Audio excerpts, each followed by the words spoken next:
Hey everybody, it's Tony Schiavone of All Elite Wrestling, and this is True Hill Heat, and I said it right, you motherfuckers.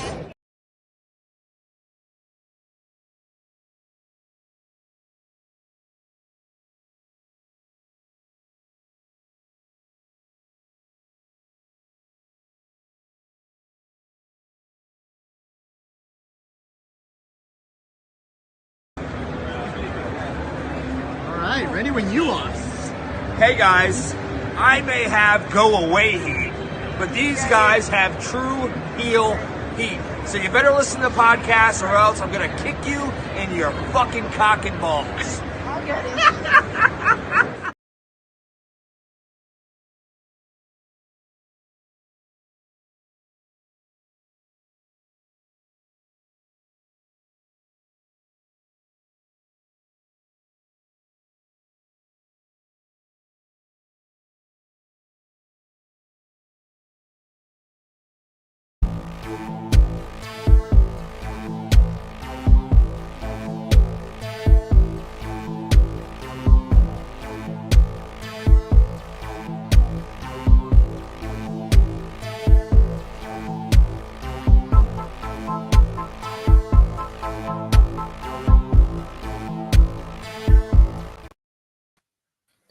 Hello.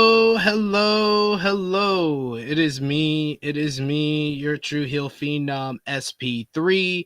We are live on the True Heel Heat Sports and Entertainment YouTube channel, as well as our True Heel Heat Facebook and Twitter for our Daredevil Born Again Season 1 finale review. Yes, you thought we forgot. We didn't forget. We are here to discuss the final episode of Season 1, Episode 9.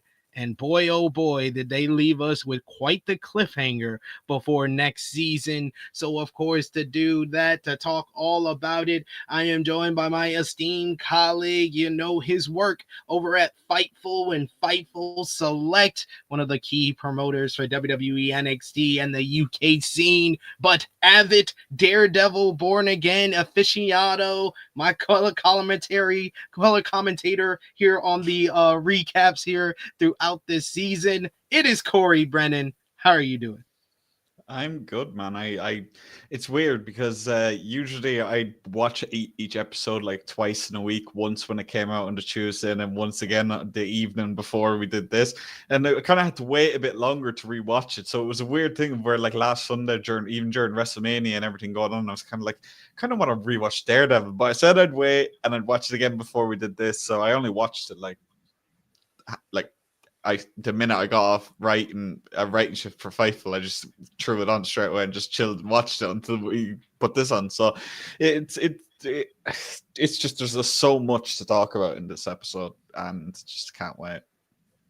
Absolutely. I've been wanting to talk about it. We had the crazy WrestleMania week. I was doing like 2 to 3 streams a day between Fightful and True Hill Heat during WrestleMania week. So I think I've watched it twice, but I think I have not watched it in like a week. So going through my notes is going to be a refresher of everything that went down. But man, it was a great ending to this season. So we appreciate y'all if you are joining us live. Appreciate y'all if you're watching us on demand. Either way, show your appreciation back. The simplest way possible is by dropping the thumbs up on this video. You can also share this video with all your Daredevil Born Again friends, family, friends on all your favorite social media platforms. If you're new to the True Hill Heat Sports and Entertainment YouTube channel, hit that subscribe button, hit the bell to stay notified for all the great content here. And of course, you can sound off in the live chat. We love to interact with all of you, hear your thoughts on Daredevil Born Again Season 1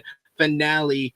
We need to talk, and we need to talk about it. So sound off in the live chat. We'll highlight as many of your comments as possible. But let's get into it. Without further ado, this was Daredevil Born Again Season 1, Episode 9, and this was all the fallout from Matt being shot by Bullseye, taking the bullet for the Kingpin at the end of Episode 8, which I gave the moniker of best episode of the season. I don't know. After we go through episode 9, maybe it gets passed on to episode 9. I just know that episode 9 is in that range of my favorite episodes of the season, with 8, 5, and probably 3. 3, 5, 8, and 9 are my favorite episodes. But like, what's your overall thoughts before we break it all down, Corey? Just it's a very good. You can kind of tell that they had to throw it together. Still, it's the same kind of story as the whole season, really, where you can see the pick up little parts of the episode where you can see, right, like, look, this was clearly written quickly, it was clearly shot quickly, and so forth. The performances were perfect. That was never the issue, but some of it feels a little rushed. But at the same time, it's still a fantastic episode. I really don't really have much to nitpick about it. I have a lot of praise for it. I definitely think it's one of the best episodes of the season, but you can definitely feel, just like the episode before, episode 8, that it was very much a different team than the ones that we'd watched beforehand. Yeah, I mean, we talked about it with episode 7 with the whole end of the Muse storyline. The Muse storyline was definitely the first showrunners. It wasn't the second showrunner. So they wanted to get that out their way before they ended things off and really set up season 2 with these final 2 episodes here. So I do agree that you can kind of pinpoint, like, okay, this is when the new team came in and they had to kind of wash this aside and focus on this. Yeah, you could kind of see it, and you could see who was brought in like last minute also during these episodes. But the show opens with a flashback to 1 year prior, where Vanessa Fisk is visiting Benjamin Poindexter in a mental hospital, and explains that the FBI's involvement in Wilson's case and its exposed corruption resulted in her husband's acquittal after season 3. That's insane. Can I just say that's insane? That he corrupted the FBI, but because of that corruption, he's able to get off and be acquitted. That's insane.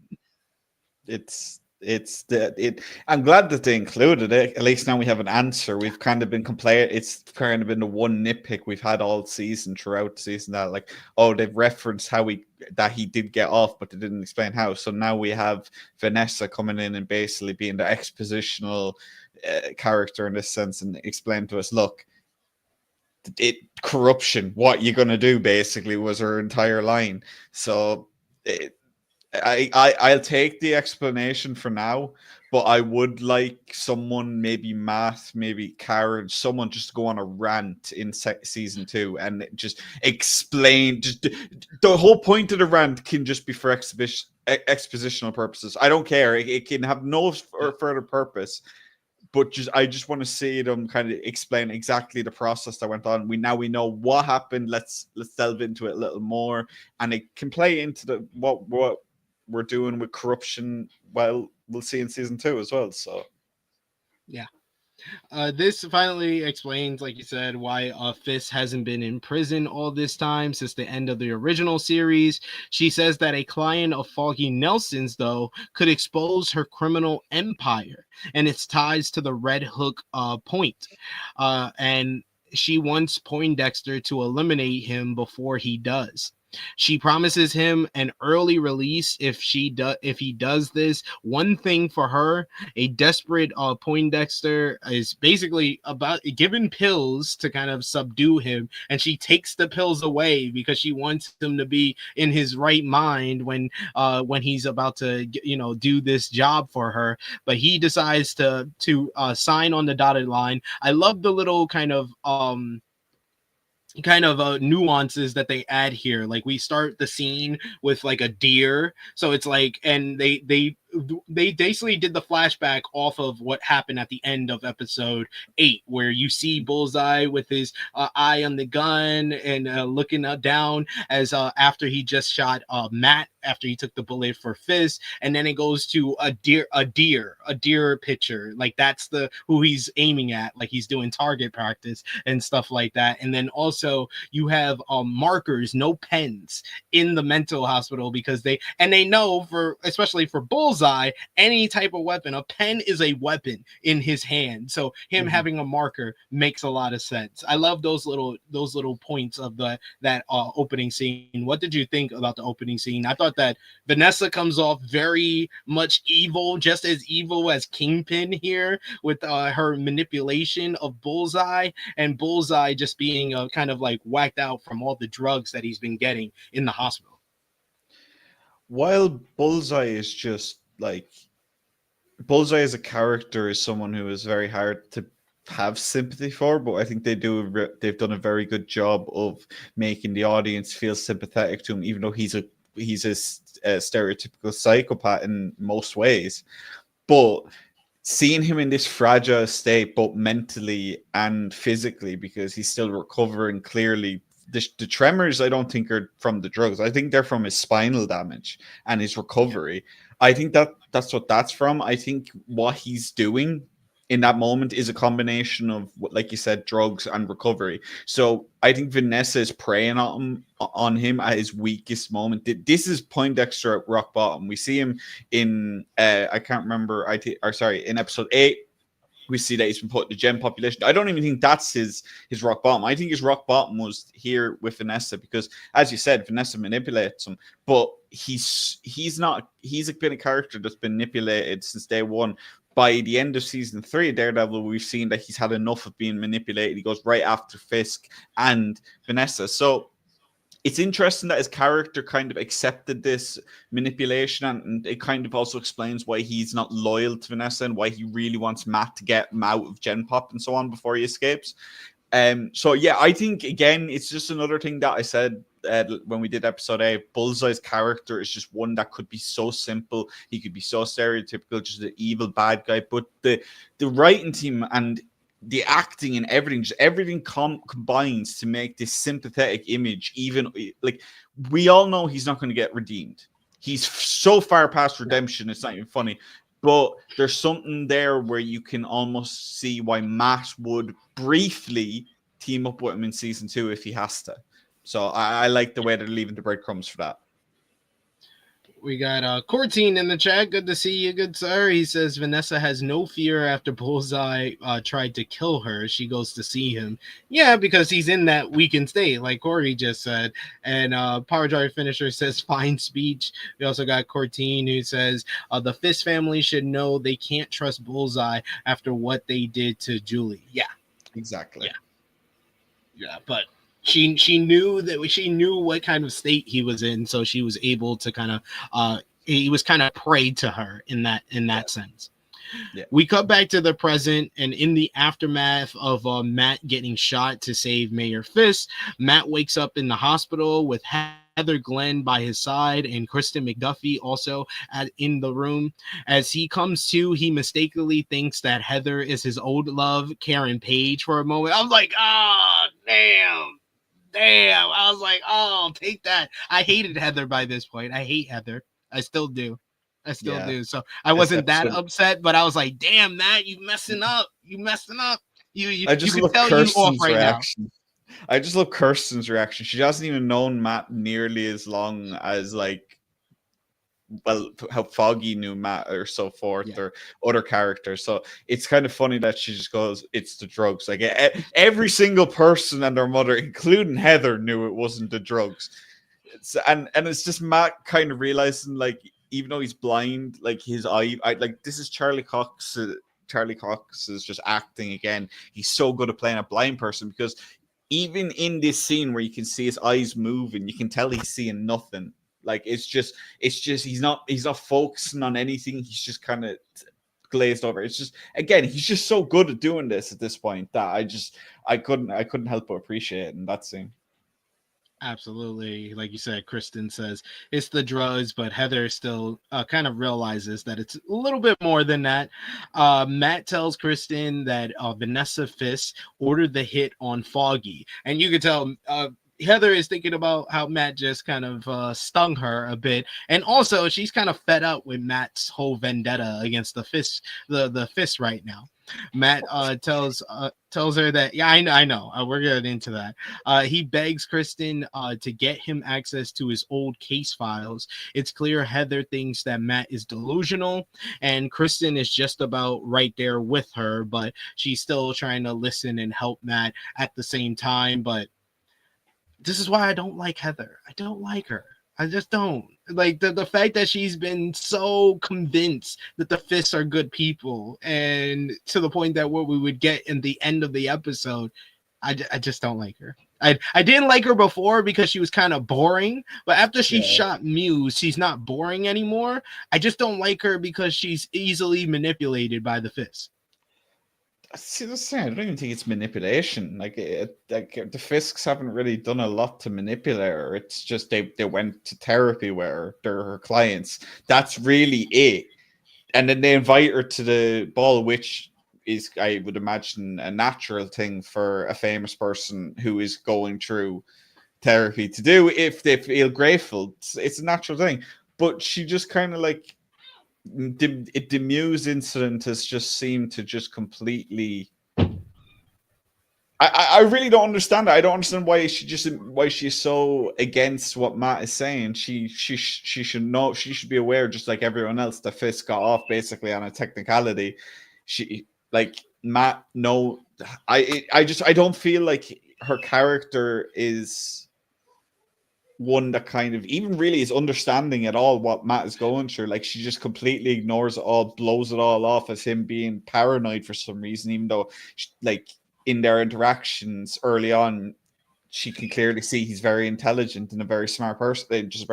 It's just a strange, like, character arc for her in this season, and I've been kind of been the devil's advocate for her in last few episodes when we talked about her, but this time I was even like, no, I'm done. No, I can't defend this character anymore. Yeah, it kind of gets to that point, especially in this episode here.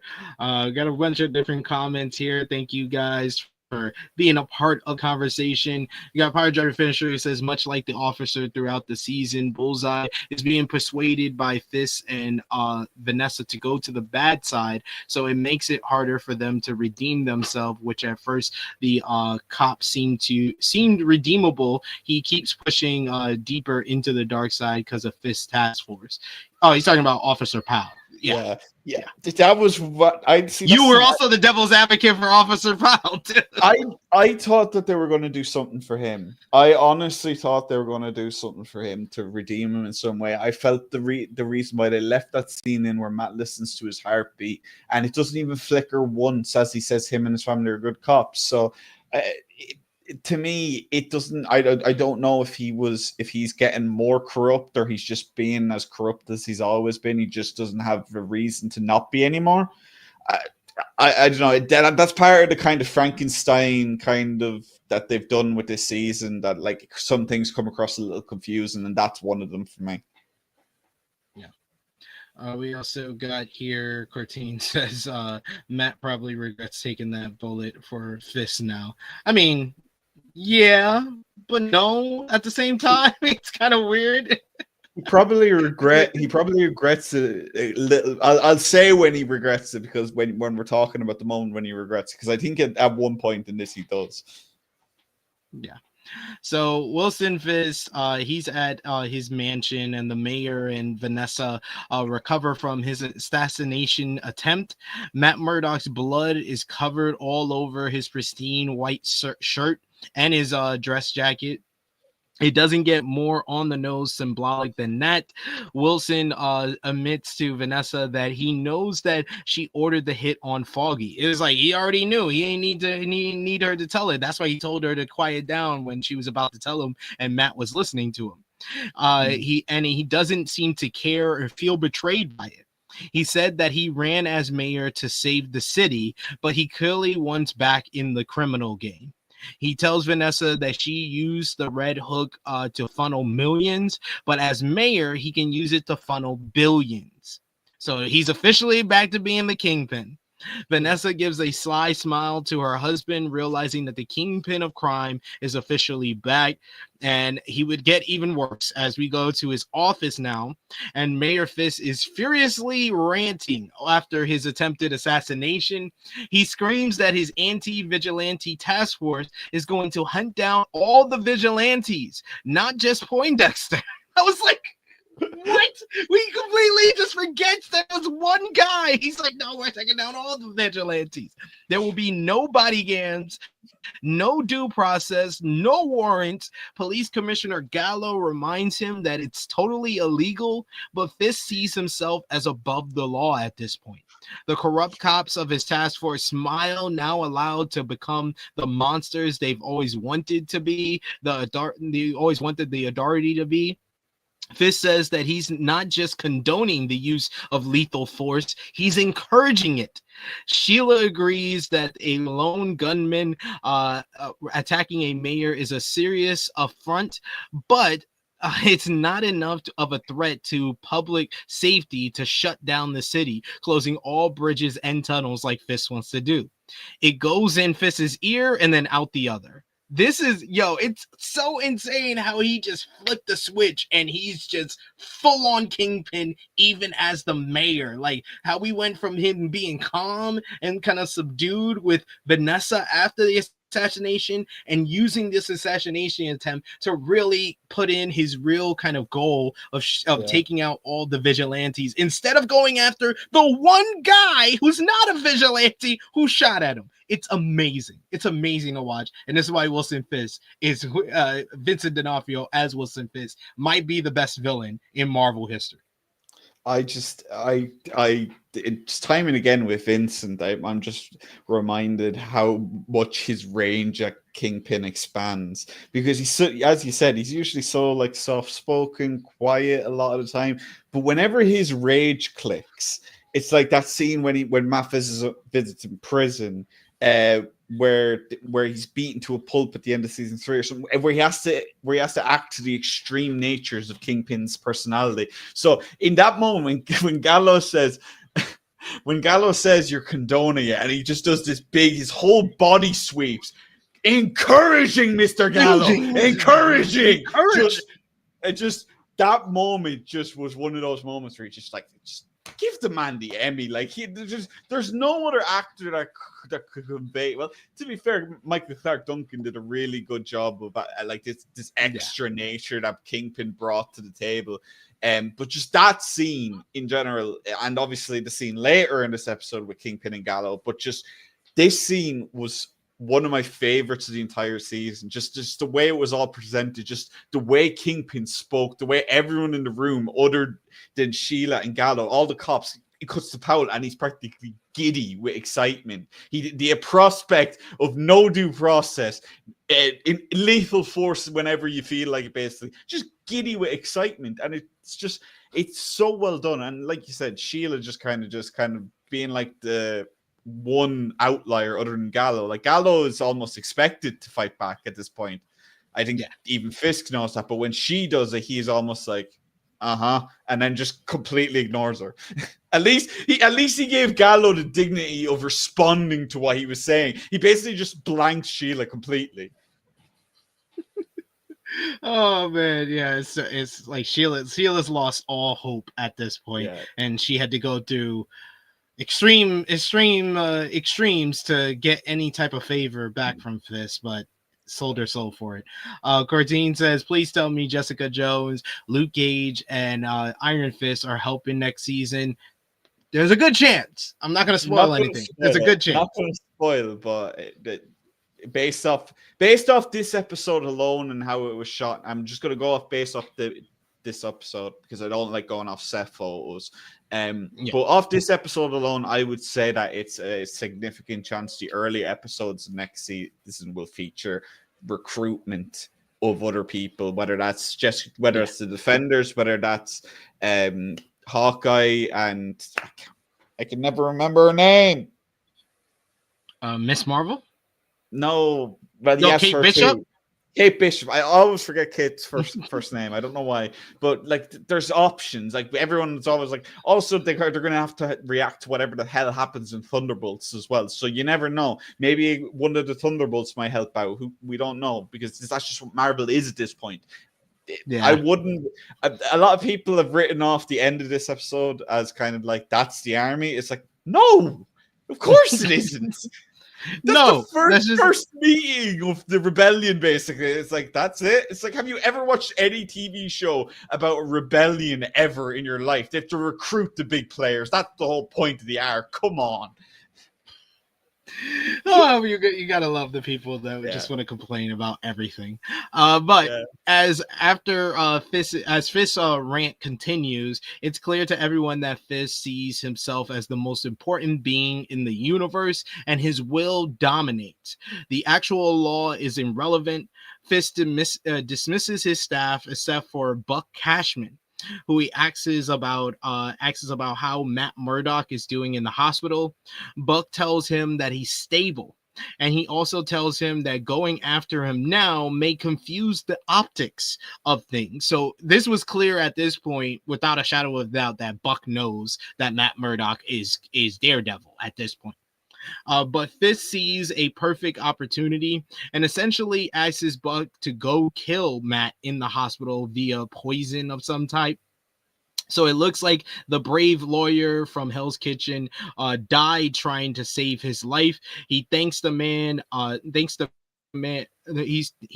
the man who saved him by sending someone to kill him in his hospital bed. You gotta love the Kingpin. And he says the best quote of this entire episode: "A dead hero is better than an alive vigilante."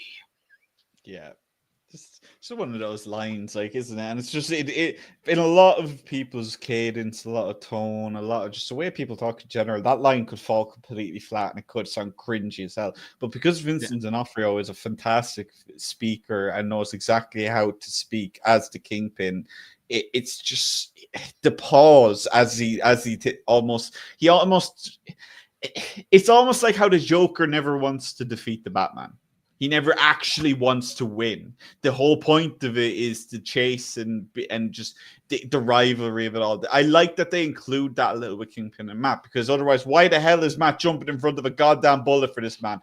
Like, you have a lot to explain there, but a lot of it can be done down to the same reason the Joker and Batman just never finish each other off. It's just comic books at the end of the day.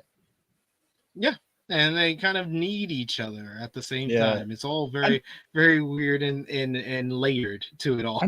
And that's been the story the entire season, and they've told that story the entire season. So I liked that in the very final episode of the season they included this quote, because that's what the whole point of the season has been. As a lawyer, Matt is a hero, but as Daredevil, he is nothing more than a vigilante in the eyes of Fisk and everything else. Yeah.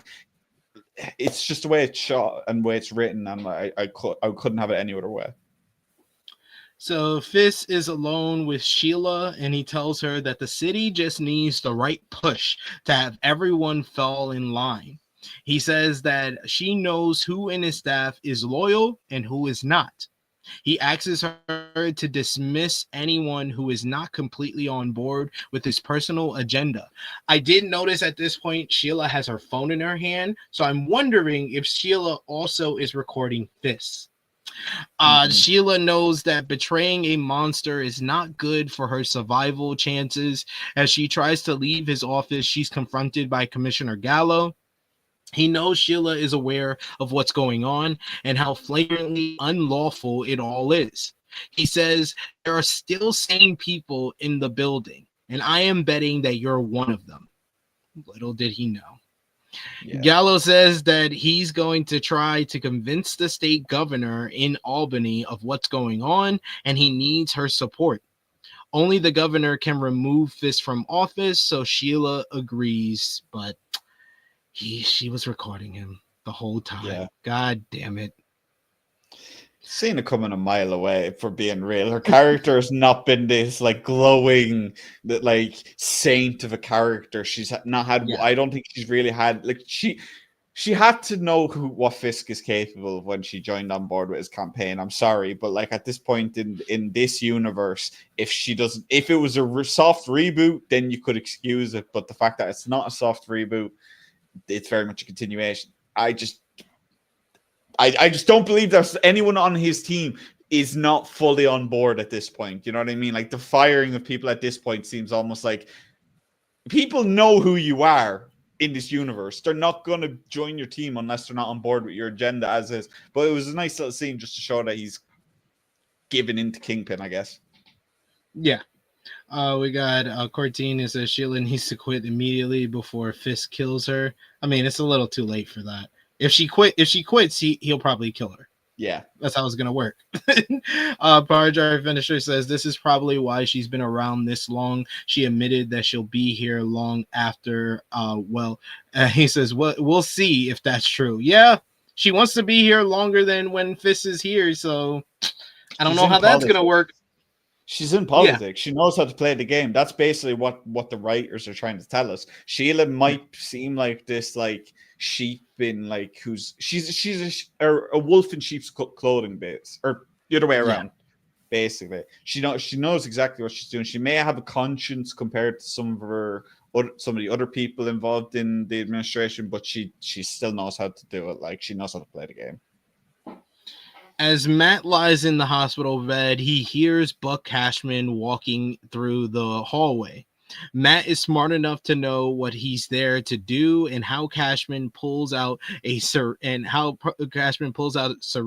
ready to take care of Fisk's Daredevil problem for good.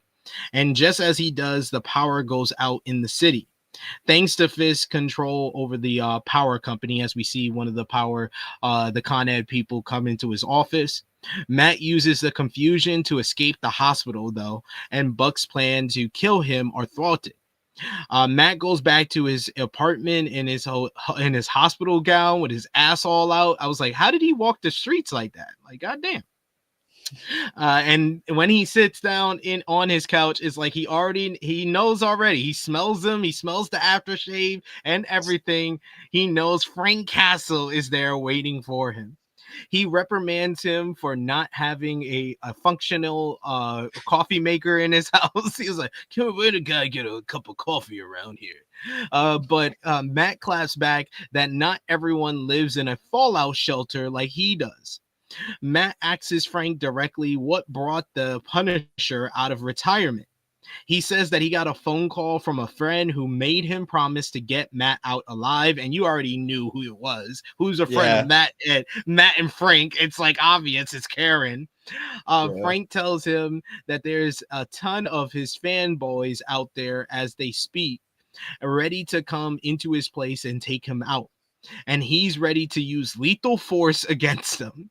And he's doing it whether Saint Matt is okay with it or not.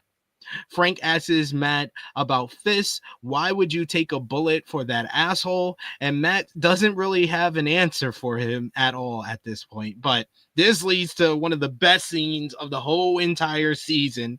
As the two are talking, we see Fisk's anti-vigilante task force pulls up to Matt's apartment, getting ready to raid the place and bring him down.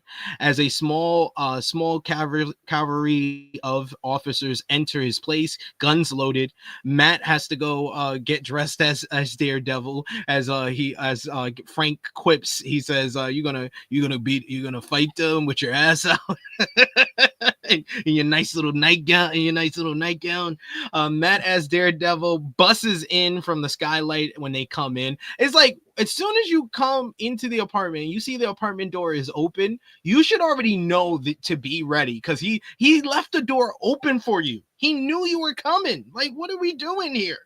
Yeah. So he busts in from the skylight. He uses non-lethal force, using his baton to take out one cop after another. Meanwhile, the Punisher is using lethal force. He has no problem killing these guys. He's like an animal. He's like going crazy, stabbing them, shooting them. He throws one guy's head first, where you see the blood come out of his nose as he hits hits a wall or something like that. Even though Matt begs him to stop, He's still doing this.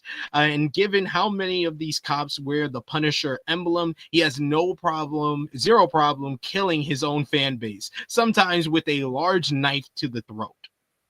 One officer that survived is Cole North, who gets his hand stabbed into the wall after Matt takes him down. He gets the knife in his hand stabbed into the wall by Punisher. Punisher realized when he puts up the bullet casing from his gun that that Matt has found his guy. So it's the same one that was used in the murder of Hector Ayala. Matt has like the flashback of him and Hector hugging after the not guilty verdict. Despite having the temptation to kill him, Daredevil refuses, knocking him out with the baton instead. He even tries to step in front of a gun from the Punisher. The Punisher tries to goat him, saying, "Do it, Red," but Matt won't go there. As the two argue over the morality of killing these officers, Matt senses a grenade launched into the apartment. The two vigilantes jump off of the roof and land on a cop car, with Matt using the baton for them to land safely. As they stand alone on the street, a car pulls up, and out of it comes none other than Karen Page, who helps them escape from the scene. So let's go through this whole scene from Matt and Frank talking when Matt gets into the apartment, to the whole fight scene with the anti-vigilante task force, to Karen pulling up in the car. What did you think about this whole breakdown? I think these sequence of scenes is like my favorite from this episode, and probably like top 3, top 5 from this season. I just love I wouldn't even call it banter, but I just love their back and forth, like their entire like personality clash. Like the way that Matt has clearly grown, because like in season 2, when they did banter, it was kind of like more about like pride and more about justice and morality and stuff like this. In this episode, when Matt first sits down, it's just normal banter that you'd see between two guys who are begrudgingly working together. Like opening with, "You're a wall-to-wall asshole," you know that. Just the minute the man sits down, it's just perfect Frank Castle. The fighting, like you said. See, the thing about this episode, the first thing I noticed when I put on this episode, in I don't know if it's the same. Is it the same in the UK, where it's kind of the age rating comes up at the start of the episode on Disney Plus? Yeah. So if for Americans it's different in the UK and Ireland. I don't know if it was rated 18 plus in the UK. Yeah. So for people who don't know, that's NC-17 in the US. Same rating basically. So the minute I saw that, I was like, okay, this episode, okay, Frank Castle is going to go absolutely nuts. It was my first thought when I saw that. And then my second thought was Kingpin's going to go absolutely nuts on someone. And I was like, who's it going to... Oh, God. I very, very quickly figured out who it was going to be when I saw the rating. But the other episodes were 15, which is the equivalent to rated R, which, you know, you got to expect the TV mature, so on. But yeah, just... I love the just juxtaposition of Matt like using the baton, taking out like 5 or 6 of them, and then it cuts to just Frank shotgun through the back of the head, out the front. Your man's brain's literally blown across Matt's apartment, and then just like you said, just like an animal possessed, just ripping out your man's throat with the knife and so on. It was very well shot. I loved how they shot it a bit. The slow-mo was well done and so on. I liked that it was very quick for figuring out that Cole killed Hector. They didn't like just build it up where they had to interrogate him. Cole didn't deny it either, which I appreciate. Like, he why would he deny it? He has literally this entire task force behind him. He has the mayor behind him. Why would he deny it? He feels like he's untouchable. And I love that the minute Matt won't kill him, Frank just turns it on immediately. Just immediately starts going about how basically goes, "You're a fucking pussy," you know that? He didn't say it, that's paraphrasing, but he like, it's just and Matt just, "You know what? You're always a fucking liability." You know that? I love that bit. I love that. Matt's just done at this point. Matt has a bullet wound in his shoulder. He just fought off like 18 guys, and he has this guy going, "You should kill him. You should kill him, Red."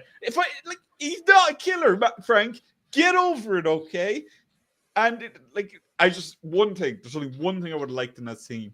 If Matt knows at this point that the friend is Karen, okay? Matt's not, like we said a million times, Matt's intelligent. He's not stupid. He's figured that part out. That's why he mentions the aftershave and the haircut, which, by the way, hilarious. The fact that Matt brought that up because, again, he knows who he's talking about. He knows the reference. He knows that Frank would basically do anything in this world that Karen wants him to do. So I would have liked even in that scene to be like, Matt to go, what do you think Karen would say? And then have Frank kind of stumble a little bit because Frank never gets stumbled by what Matt says. Even in season 2, it was a case of Frank would argue something and Matt would argue back. They'd go back and forth. Not once. Matt would get stumped. Matt would get stumped occasionally because Frank has a point, but Frank would just roll over whatever Matt said, and the same thing happened here. So yeah, just that scene, one of my favorite action set pieces in any Marvel project ever, really, because just how well done it was. I'm looking forward to season 2, and I hope that we get something similar with Matt and Bullseye in season 2, where they're forced to work together, and Matt has to try to stop Poindexter for killing everyone, because while Punisher can kill people quickly, I don't think he's as quick as a killer as Poindexter is with like trolls and so on. But just everything up to them ranting at each other and finding out about Cole. And then the grenade bit was great as well, because they're just arguing so loud at each other, and Matt's just like, wait. And Frank even knows at that point to shut the fuck up. Matt's like, okay, Frank's just like, right, I'm gonna let the guy who is a superhero and listen. Straight out the window, no hesitation from either man. Nope. So Frank had a lot of faith in Matt in that scene. I'll say that.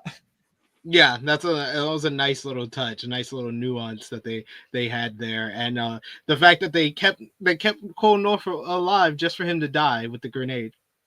I want to make an argument at that point. I saw a lot of people say that, oh, Cole North is definitely dead. Let's just remember that Matt Murdock and Crossbones both had buildings fall on them and they lived. This is true. So I'm not saying he's alive. But I'm also not saying he's dead. I would wait until the opening episode of season 2 to confirm that, because you best believe they'll put him front and center because he's a notable character. So that's my opinion on Cole. Yeah, I mean, there is a chance. We saw Nobu, we saw Elektra. They all came back alive. So yeah. This show has a history of that. Exactly. So like, it's comic books. No one ever really stays dead. Well, no. It's. I have to say, it's the old adage: no one in comic books stays dead except Uncle Ben. There you go. Yeah, that is true. True. It's a canon event. Event. The other note is something that we learned from watching Power Book 3, Raising Kanan. If you don't see the body, they ain't dead. Yeah. That's also a rule of thumb with these TV shows as well. Yeah. So Karen takes both men to Frank's safe house. Love that Matt called shotgun at that time. That's the humor, the little humor that we get from Matt and Frank interact. I got shotgun. It's just the way he sounds. So like he actually does sound like someone who just fell off the top of a building. Shotgun. And then limps forward like he's about to collapse. And Frank, just at that point, is probably too tired to even argue with him or even just like quit back at him. He just looks at him like, okay. Karen takes them both to Frank's safe house, where she tries to stitch them up. Karen confesses that once she heard Bullseye escape, she called Frank and hopped on a plane to New York. Matt is visibly hurt that she called Frank first, saying that, why you didn't call me? Karen says that Fisk going after Matt Murdock and not Daredevil is bold, even for him. This is when Matt tells her that Vanessa Fisk ordered the hit on Foggy. He realizes that there is evidence in storage that can prove it, but he needs Karen's help to find it.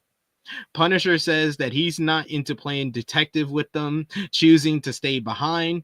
Karen thanks him for his help in saving Matt. They share a little moment that Matt will tell us that he listened to their heartbeats during that whole conversation. She also reminds him that she can see through his tough guy bravado and knows that he actually cares.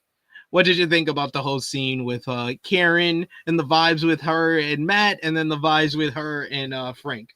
I just love how this was shot, man. Like it's like there's no real wide establishing shot while they're there. It's kind of like you've seen already in the season, you know what's going on there, but it's very much close-up shots of each of them. Well, close-up shots of Frank and Karen, and then it just keeps cutting to Matt. And it's so funny when he mentions it after, because then you go back and watch it and you notice him kind of just he's putting on his glove and he kind of stops and then goes like this. Like to listen harder to the heartbeat, and he does that like 3 or 4 times. They cut to him doing that, and I think that is such a good like little subtle thing, because when they're cutting to him, it's like they're kind of just like, oh look, this is Matt's reaction, this is what he's doing. But then you add in that he was clearly listening, and if you think about it in the moment, I said a lot of people would figure out that he was listening in the moment because, well, that's his powers. He can't exactly turn it off. But I just loved how just the way. For the way Frank is around Karen compared to everyone else. He's always this angry brute, and then Karen comes around, he's so soft, and he's so witty, and he's like, just nothing a good cup of coffee can't fix. Just like who the fuck says that anymore? Who says that? Like at all?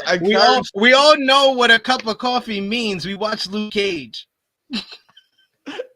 I just found that I like this scene. I really cannot say enough how missed Deborah was. Deborah? Yeah. Deborah? Deborah.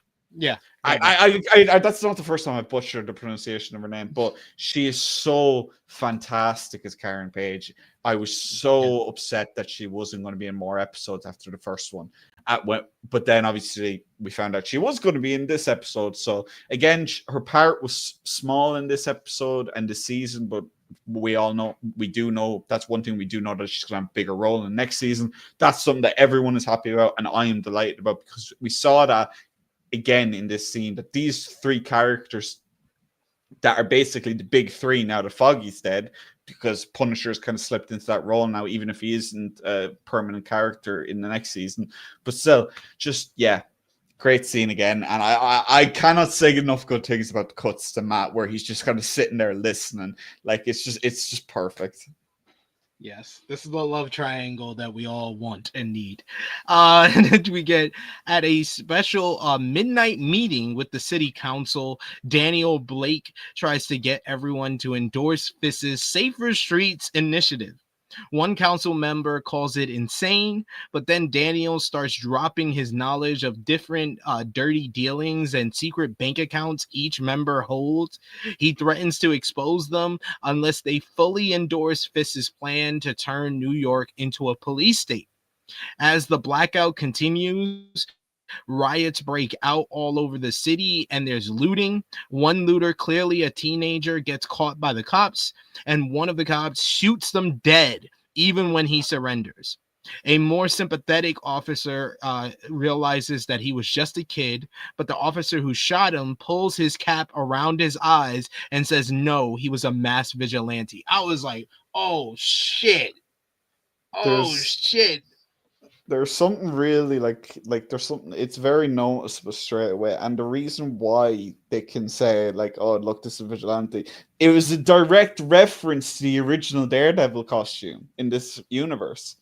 That's exactly what that reference was. Otherwise it wouldn't, like in a normal world, if you see a hat put over someone's eyes, it's pointless. But because they'd seen they'd established that a mask like that is something that vigilantes wear, so I thought that was not nice. I'll say not nice little tidbit, because it's awful, obviously. But I appreciate that they at least went to make it look like, okay, in a way that Fisk could still spin it, like, and the cop could still spin it. It's not just something like if someone was killed immediately and then like they can just get away with it. They have a reason why they're going to be able to get away with it, is my point. It's horrible people. All these cops, horrible people. Yeah. We get in Matt's storage facility, he and Karen look for the files Foggy filed a year earlier. Karen finds the file, which has a photocopy of documents from 1855. Before we get into that, they also found the avocados of law, which we saw from the flashback. That's how Foggy, pronounced the Italian version of lawyers. So that was a nice little callback there.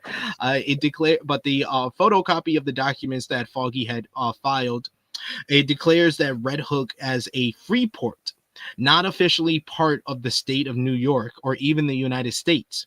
No crime committed there is actually on U.S. soil or subject to American laws. Matt realizes that Vanessa Fisk has been using Red Hook as a port to launder money illegally for years. Now her husband is building a development project there, and under the Red Hook charter, he could conduct all kinds of illicit activities there legally and racketeer in billions. Foggy accidentally stumbled on this, and Vanessa wanted him silent. That's a big deal, and it's literally impossible. Red Hook is not a free port. But I do love this is in world, this is suspension of disbelief moment, because I was like, there's no way they would ever do that for any port in New York City, but it's understandable within the context of what we're dealing with here. For all we know, that port could have got blown up and they had to rebuild the entire thing over a course of 2 or 3 years in this universe. They wouldn't, but that's the thing. If a port got blown up, like in this universe, we wouldn't find out about it through movies or anything. It's basically stuff that they throw in at the end on a big screen on the background for Easter egg hunters to find. Like, I'm sorry, but it is exactly what they do. True. So, like, anything can happen in this universe. So if there's a bit of a difference between our universe and their universe, it's a multiverse anyway, so that's all I'm saying. he's like it works for me. But then we see that Frank is listening to a police radio, and he realizes that both Karen and Matt are in danger. He goes to the Red Hook point where they said that is their rendezvous, where he finds a ton of his fanboys, all part of Fisk's militia. He handily slaughters them all like he's Jason in a Friday the 13th movie, but he is eventually captured alive. Meanwhile, Sheila betrays Gallo and plays a recording of her conversation with him for Fisk, and then this means that Fisk is about to do some ridiculousness. She breaks down crying, knowing what she's doing is wrong, but that fear for her own safety pushes her to make the evil choice. As Gallo gets into his car, a young officer with a fresh Punisher tattoo named Luke is his driver. He realizes that he's been betrayed and is being taken somewhere he likely won't come back from. He even looks up in the sky like, is there a vigilante coming to save me? No, please. Now zip tied to a chair at the port, the Punisher meets his number one fanboy, Officer Powell. The worst of the bad apple cop says that he lost a lot of his guys today at Punisher's hands, and he hopes that it was all worth it. He tries to get Frank to join their side as they look up to him, saying that Frank can do what he does with all the freedom that he needs, part of Fisk's personal army. Frank then calls them all a bunch of clowns for admiring him, and he reminds them that they can never know his pain or his loss. One by one, each of the cops wearing Frank's emblem proceed to punch him brutally, basically torturing him at this point. What do you think about these sequence of scenes with Frank going to the port, him killing a couple of cops before being captured, and having that conversation with Officer Powell while Gallo is about to meet his demise? I think a lot of people think that Frank is stupid in this scenario, and he walked into a trap knowing it was a trap, or not knowing it was a trap. He knew it was a trap. He knew. He walked. His entire point is he wanted to get on the inside. He knew they wouldn't kill him. He knew it, and I think that's completely fair for him to assume they wouldn't kill him, and believe that they would try to put him on their side, because like they still feel like he is on their side, even if they're going to be on him a bit. They want to try and turn him more than anything else because they embody what he stands for in their mind. In their mind, he is them. Like again, even if even after the rant where he goes like that, even Powell apologizes before he starts getting beaten up. Like I get why people would think, oh, why would he do that? He's so much smarter than that. He knew it was going to happen. He just wanted to take out as many of them as he could and be a distraction for Matt and Karen. That's all he would do. And he knew he could probably get out as well, which we'll talk about more later, obviously. But that I love that you're all clowns, you know, that you think you've been through what I've been through and all that. That was perfect. I said I wanted the Captain America thing, but this was better. I preferred this. Yeah. Because he just he doesn't have any kind of real respect for the badge or anything. He doesn't have any kind of respect for police at all, which I think is actually a much better way for the Punisher to look at things than kind of having a little bit of a love-hate relationship where he hates the corrupt ones but he loves the good ones. Like it's such a fine line in today's world that like I respect why they wrote him to be completely against cops and not just the bad few. Yeah, it makes a lot of sense considering everything that he's been through. And then we get the most brutal murder probably in Marvel history, MCU history. As Gallo is taken to a tent in Red Hook where Fisk is flanked by members of his task force. Gallo says the truth out loud to Fisk, saying that you never stop being Kingpin. You can't stop. Yeah. Either because of his own insolace or just because he knows he's right. Fisk punches Gallo right in the throat and then crushes his head. We literally see blood pouring out of Gallo's eyes like it's tears. And then eventually he crushes it by basically turning his chin and breaking his chin and ripping his forehead off at the same time with his bare hands. This was one of the most gruesome and extreme murders in the history of the MCU. This is probably the most bloody and graphic killing that you've ever seen in anything produced by Kevin Feige and the Marvel team. And he looks at the. Do you want to know why it was brutal? Because it was 100% practical. That's why it was good, because it wasn't CGI nonsense. They built a fucking melon head of Gallo's actor and they said, all right, Vincent, do your best. And then they did that. So, you know, when people complain about CGI and where he's swinging around and all that I don't mind at all. I said that already in this. But if you complain about if you complain about CGI on like a kill or a suit or something like that, that's when I'll be 100% on board, because practical effects, ladies and gentlemen, will always be better than CGI. Horrors have told us that for decades now. How many horror movies have practical effects, and then you look at the behind the scenes and then you see how it was done? You're like, oh, I swear that must have been CGI.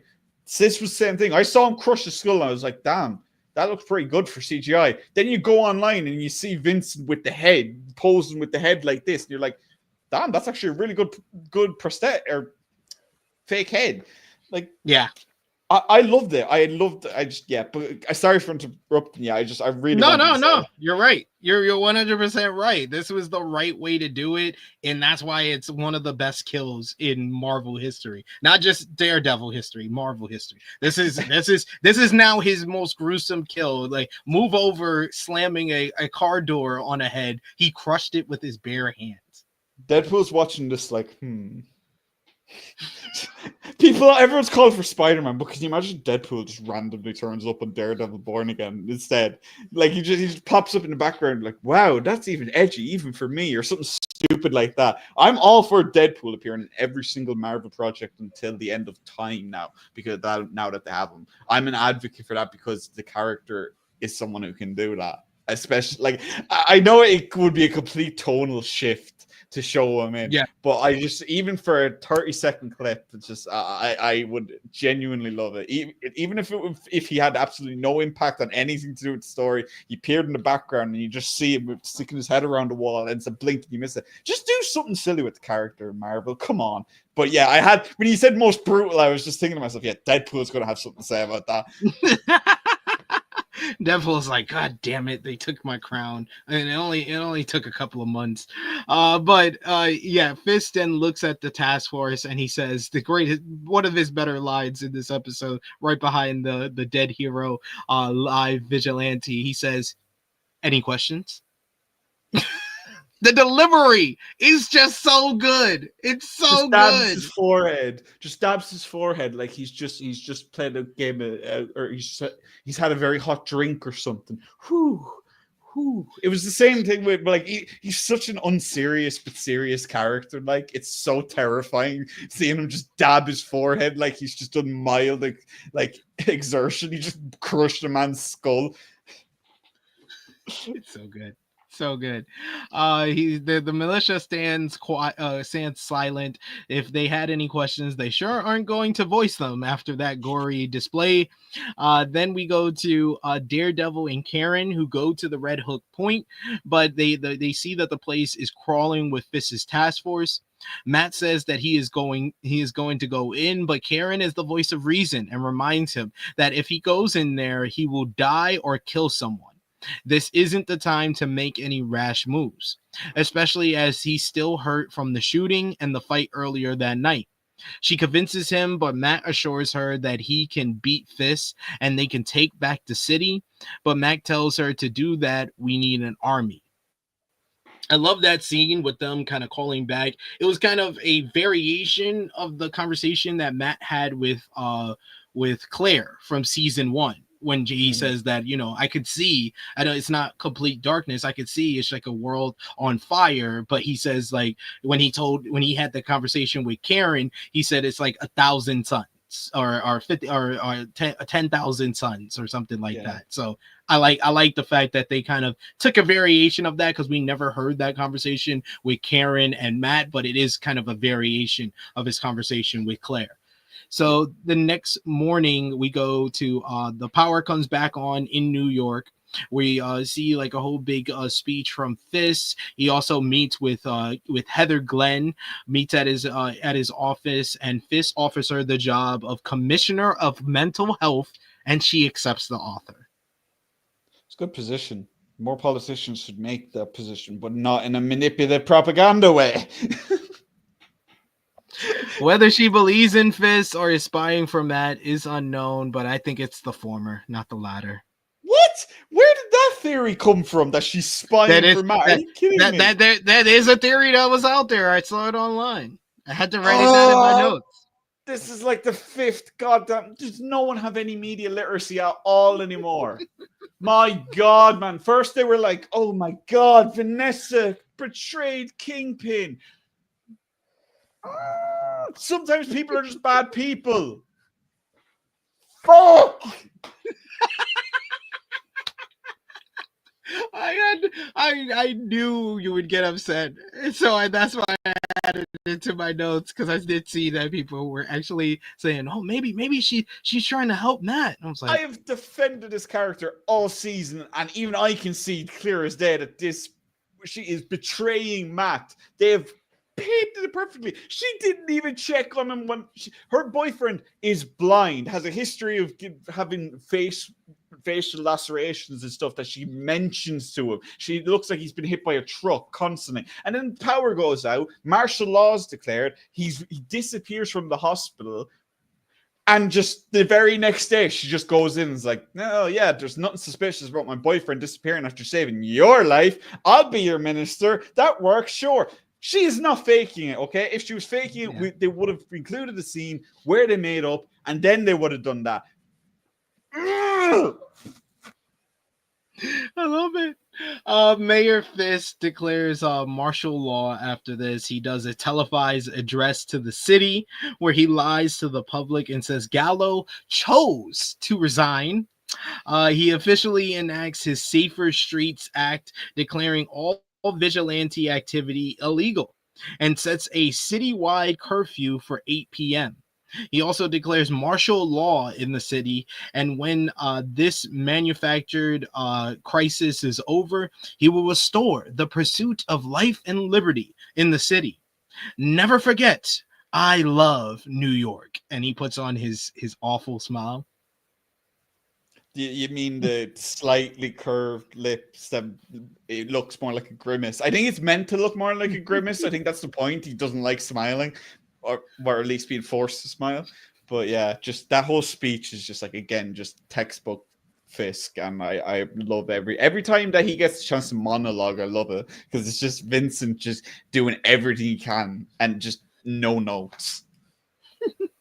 Matt hides out in Josie's bar, and he confesses to Karen that ever since Foggy died, he didn't know who he was anymore. Karen says that Foggy knew both the light and the dark inside of him and accepted him for who he was. This gives Matt the strength to put the Daredevil mask back on, and he meets with his allies within the police force at Josie's. Among them is Sherry as well as Angie Kim, and that's how we close this episode. Basically, at the same time as that going on, we also see that Fisk and Vanessa go to their secret dungeon where he once kept Adam prisoner. It's now filled with cages housing his political enemies. Among them is Jack Duhan, aka the vigilante swordsman. You also have Frank Castle, who has more chains on him than anyone else for good reason. More on that in a bit. The criminal power couple toast each other over their New York domination over a fancy dinner. Now Vanessa is eating like Fisk did in the dungeon. And then the episode ends with Matt declaring New York as the city without fear, and it vows to take it back from Fisk for good.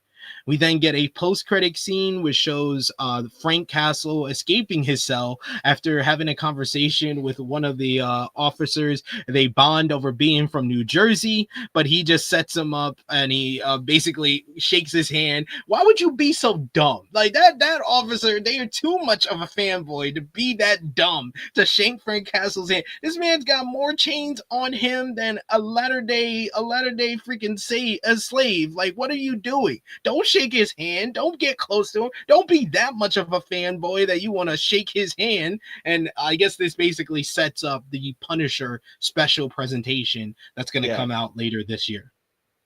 Yeah, I've some theories about that. I really have a feeling that in between season 1 and season 2, they have to give us something in that episode.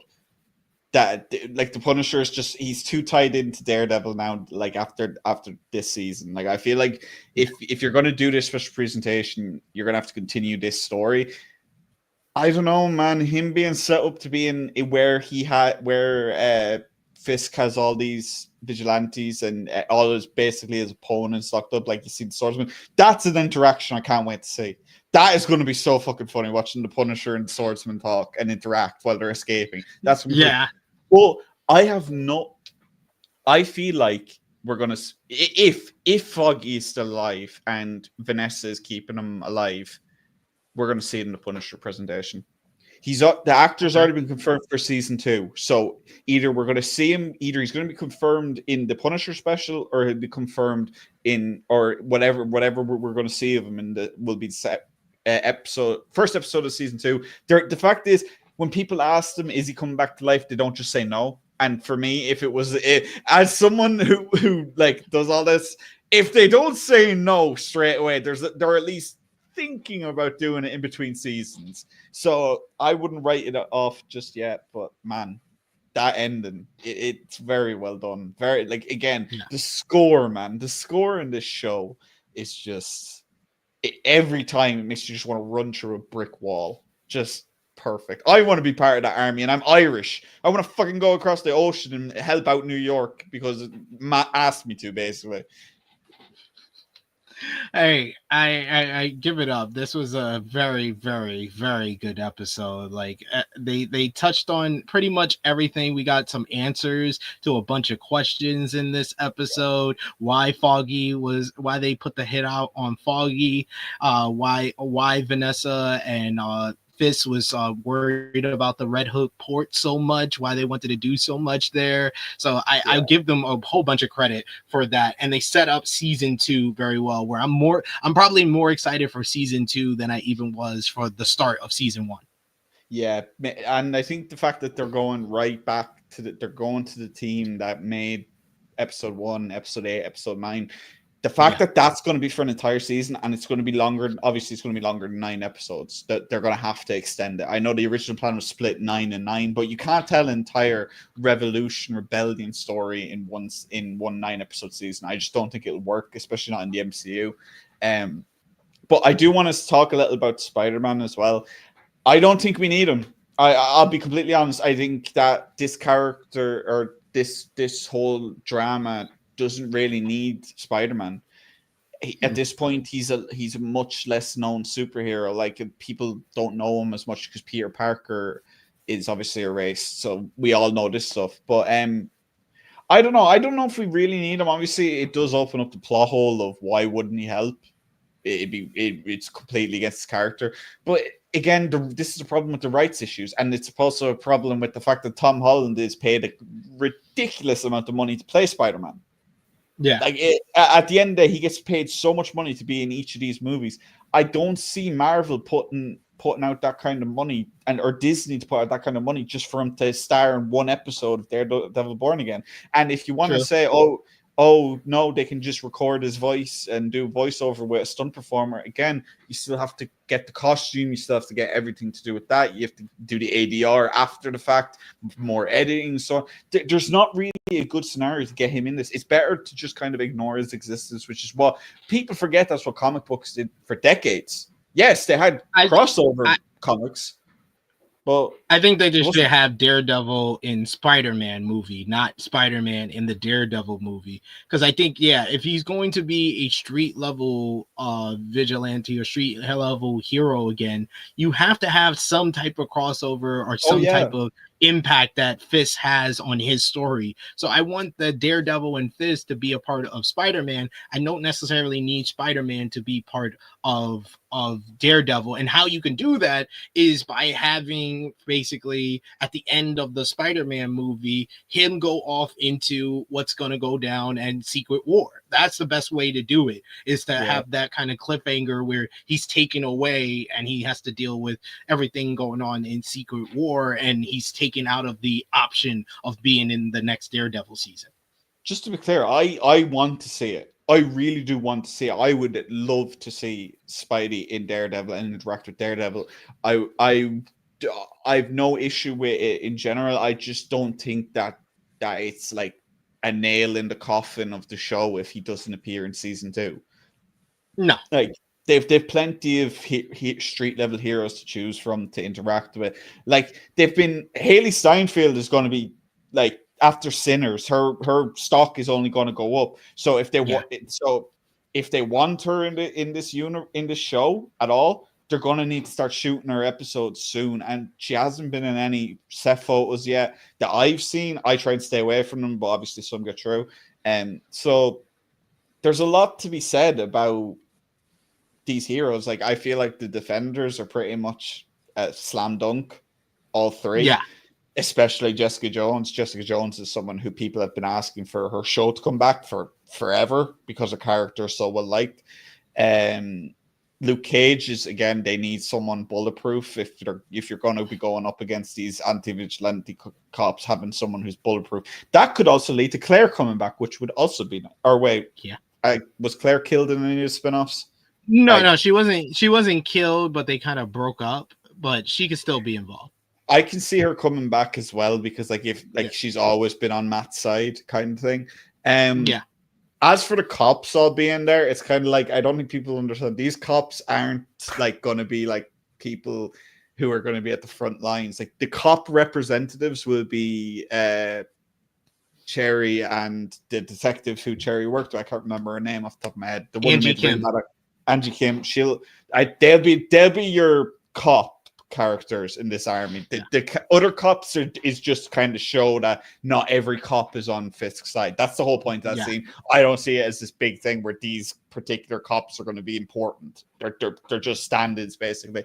And that ended scene, I'm happy with how it's shot. I'm happy that there's no big reveal, because the best part of that next season is going to be those opening episodes where Matt's trying to recruit, or maybe even just the whole first episode where he's openly trying to recruit these people that we haven't seen in a while. So you'll see things like, say, Matt goes to visit Jessica. Jessica throws a guy out a window right in front of him. That something as simple as that would be awesome. I want to see Matt Murdock in Harlem's Paradise. That's what I need. I need that scene. I already see it in my head. Matt Murdock showed up at Harlem's Paradise to go see the boss, Luke Cage, because that's how we ended Luke Cage, with the cliffhanger that now he's the boss of Harlem. There's something to be said about the idea of Danny Rand coming back and then kind of being like, yeah, I'm rich. Just right up to Fisk's face and just go, yeah, I'm rich. What are you going to do? Fisk tries to, and then all of a sudden his fist just starts going. Like, there's so much that can be done with the Defenders that, and like I've really just given a reason that I personally feel like they all need to be back. Like I said, if you can get Jeremy Renner, I'd get Jeremy Renner for this. I know obviously there's been talk of Hawkeye season 2, but if they are going to do that, this would be a great thing to kind of just boost them into it, kind of, because again, Fisk kind of just walked on everything. Like he got his ass kicked, yeah, but again, he didn't get put in jail after Hawkeye, so yeah, so I can see that. I can see Colleen. Yeah, Colleen is technically Iron Fist as well. So yeah, if you didn't want to get Danny Rand, we can just get Colleen. That's fine. I'm fine with that. Misty, I need Misty because we've got to see what the dynamic is between Misty and Luke after Luke became the boss of Harlem and she's still a cop. That's why we need Misty. My problem with a couple of characters, my problem with Miss Marvel, even though we've kind of shown her and hinted at her, I don't know if she fits the tone of Daredevil Born Again. This is true. As much as I liked that episode and kind of the way it was kind of a little bit of a uplifting tone compared to the rest of the season, I did enjoy it, but I can't imagine a child superhero. Like, at this point in this universe, Peter's either close to 18 or he is 18. Yeah. So it's kind of different with him being Spider-Man. But for Miss Marvel, she's very much like 15, 16 the last time we saw her, and she's such a kid personality, if that makes sense. She's so excited about everything. I could believe Kate Bishop because her interactions with what's her name? I always forget Natasha's Elena. Name. I always I always forget her name. But their interactions kind of showed that she can be in this world with absolute literal killers and she can hold her own. So again, I just think that last scene was something that was kind of being like, yeah, he's going to build an army, but this is where he got the idea to build the army. That's how I took the end scene. Yeah, I did too. That's going to be that's a great cliffhanger because we know we're going to get some other of the Defenders and maybe some other superheroes to be part of the army against Fisk, and we don't know who Fisk might recruit to be a part of his anti-vigilante task force, since so many of them got killed or disarmed in this last episode here. So it's going to be from both sides. We're going to see some recruiting going on. Like Cortine mentioned here, he said maybe Fisk will get help from some villains we haven't seen in a while. Probably Davos. I think Davos died, if I'm not mistaken, in Iron Fist season 2.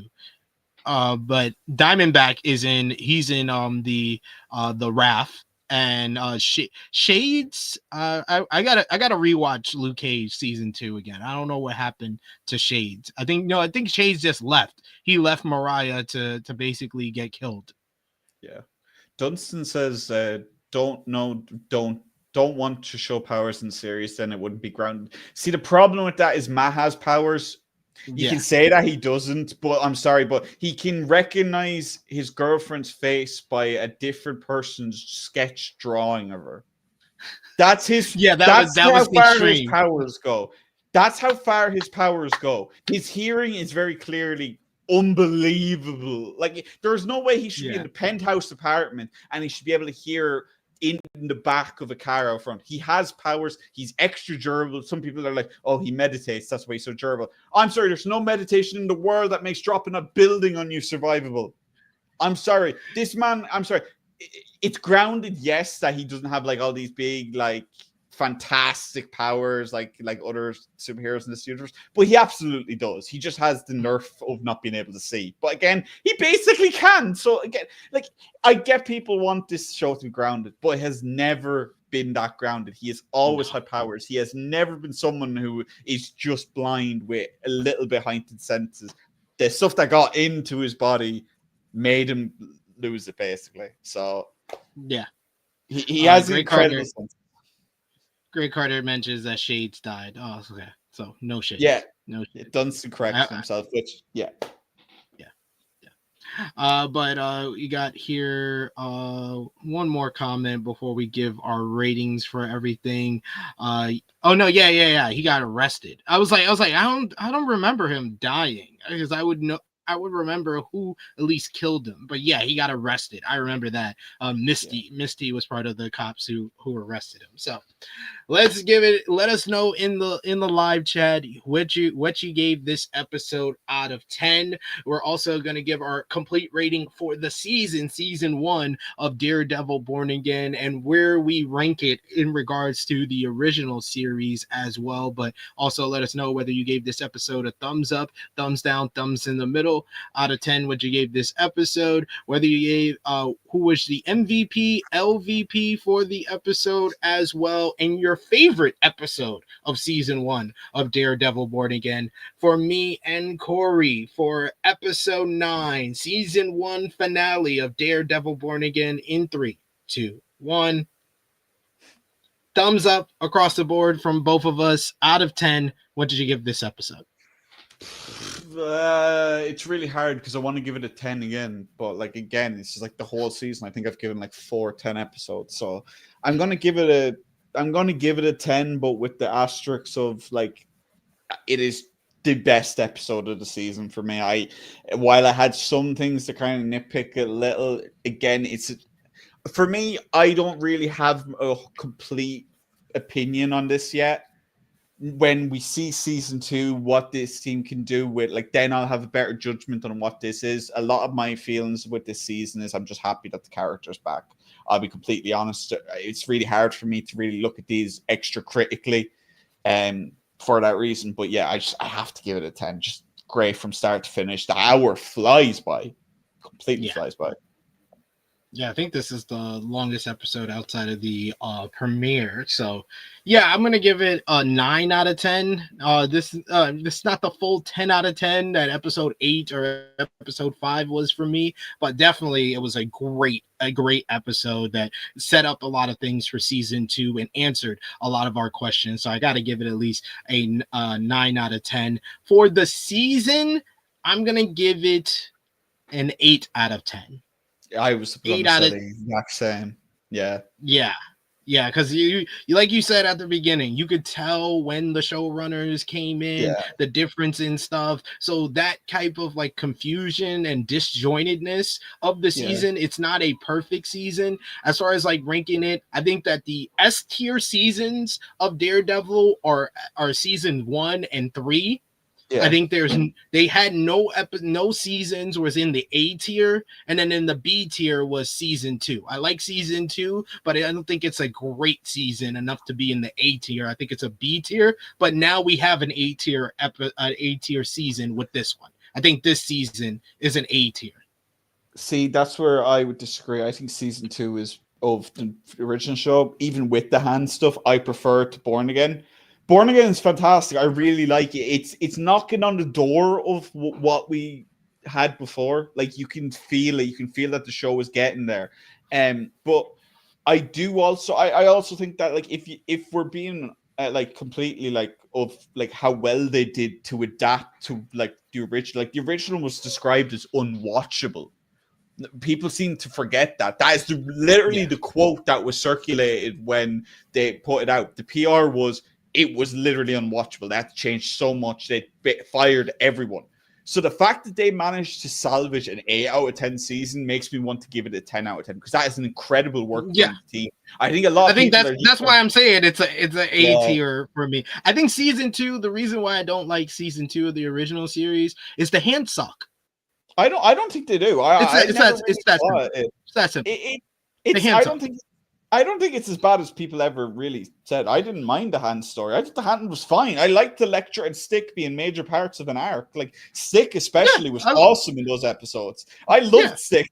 Just like I always loved when Stick showed up. The fact that but notice you're not mentioning the hand. The hand. None of the characters from the hand were good. It wasn't good. It wasn't well written. It was not good. The first half of the season is a 10 out of 10 with the Punisher storyline, and then it falls off a cliff. With the hand, I feel like the Punisher in his goddamn like cross-examine scene where he's like, "Hell, I liked it, I loved it." I feel like that I'm that character in this scenario. Fucking hell.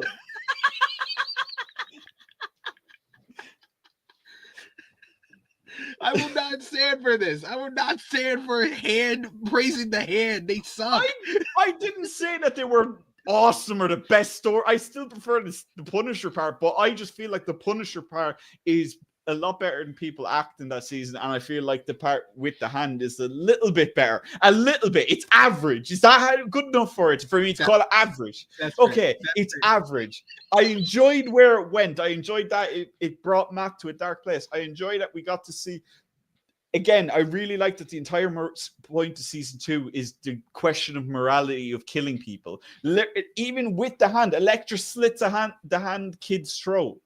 That bit was fantastic. I didn't like that the kids got experimented on and suddenly became sociopathic killers without souls, apparently. That was a bit much for me, I'll give you that.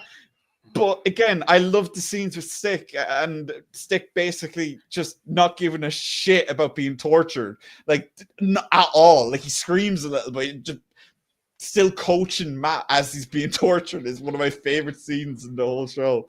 But I will give you this. Okay, if you have season 2 above Born Again, that would be the main reason, because at least the hand is better than Muse. Okay. At least they told a full story with the hand. They did not tell a full story with Muse. Here's my I'm going to change my point. In season 2, they're average. In the Defenders, they suck. I'll give you that. Okay. Defenders, they suck. Yes. In season 2, they're only I'll give you that. My problem with season 2 is they're clearly setting up the Defenders. That's my problem with season 2. That's what holds it. But yeah, I can't believe we just had like a 5-minute argument over the hand, basically. I will always argue with anyone if they tell me that they like the hand. I didn't even say I liked it. I just said it was okay. But yes, you can always count on us to have a spirited debate. That I'm okay with that ranking. But I would say, my ranking is I have season 3 at number 1, season 1 at number 2. I have Born Again number 3 and season 2. So you have the last two switched up, right? Born Again, I'd say they're interchangeable. I'd have to watch both of them like back to back to kind of decide which better. I might actually do that, to be fair, because we won't have it for another year. Yeah, I am gonna go back and watch this to refresh. I'm gonna probably try to do it closer. I'm gonna do the same thing with X-Men 97 when that's about to come back out. I'm gonna rewatch season 1 again. But yeah, this is up there as far as the better Disney Plus seasons for sure. All right, so who was your MVP for this episode, the finale? MVP. I'm gonna go with. It's actually a hard one because Matt doesn't really do a lot in this episode. He kind of just like gets beaten up a lot, and then his apartment gets blown up. I'm gonna say Karen because she's kind of the catalyst of everything that kind of happens in this episode. Without her, kind of Matt would be fucked. The Punisher would be fucked. They'd all be screwed without Karen, basically. The LVP, I'm gonna give it to the cop that was waiting outside Red Hook when Punisher got there, because oh my dear lord, we kind of glossed over that. People are like, oh, Frank Castle respects the police uniform. The man walks up to a random unsuspecting cop that he has no idea is dirty or not and rips out his throat with a hunting knife. And like we mentioned in the apartment, they don't show him doing that. They kind of cut away and this blood spurts. This is a close up of them just that cop just got like annihilated, and did not see it coming. At least Gallo saw it coming. Gallo knew he was about to die. I'm gonna go with Wilson Fisk for MVP because he won. And then I'm gonna go with LVP, Commissioner Gallo, because he died. Yeah. Keep it simple. Keep it simple right there. For some reason, this popped into my head. In season 2, I don't care how he does it. I just want to hear Kingpin talk about Thanos. I don't know why. I want to hear about it. I just want to hear him specifically talking about him. I want him to be like, oh, he was a man of vision, much like myself, or something like that. Just something stupid like that, where you're kind of like, are you kidding me? You're sympathizing with him. Kind of like how in Hawkeye, he went into the bathroom and he saw that Thanos was right thing. Like that was great. I loved that, by the way. I would have liked to see Muse. Why didn't Muse do shit like that? Why didn't Muse have a mural about the blip or anything? They could have done that. So again, that's something that I kind of just thought of now. It's like, I can't believe that he hasn't said anything about Thanos or everything.